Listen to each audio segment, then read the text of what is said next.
Today I'm going to be dialing in the Merry and Bright roast from Atomic Coffee Roasters. This is a light roast Guatemalan and Ethiopian blend.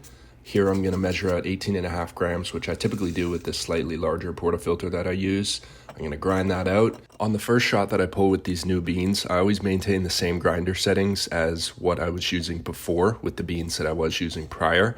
And this just gives me a baseline that I can go off of and make adjustments, whether I need to go more fine or more coarse. Here I go through my normal puck prep, and after that I go through and pull the shot. So here when I went to pull the shot, I actually sped the video up, but you'll be able to see that it pulled 38 grams of espresso in 18 seconds. So this was just a bit too fast for me, so I went and adjusted the grinder by one full click, and then went through, measured out 18.5 grams again, ground those up, and then went through my same puck prep, which I actually sped up here. So the goal with adjusting the grinder by one full click is that it makes the grind slightly more fine, which means the water doesn't flow through it as quickly, and ideally I get that 38 grams between 25 to 30 seconds.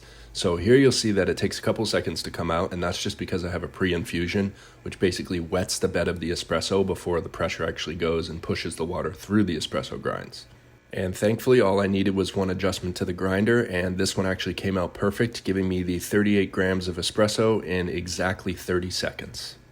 You can see that nice layer of crema forming there, and a good sign of how fresh your coffee beans are is if it has a nice layer of crema. So here I go through my normal milk steaming process. I thought I steamed it perfectly. The pour was slightly off. As you can see, the milk was actually just a little bit too thick, but hey, it still tasted delicious, and in the end, that's all that matters. Shout out to Atomic Coffee Roasters for the delicious orange and chocolatey flavor.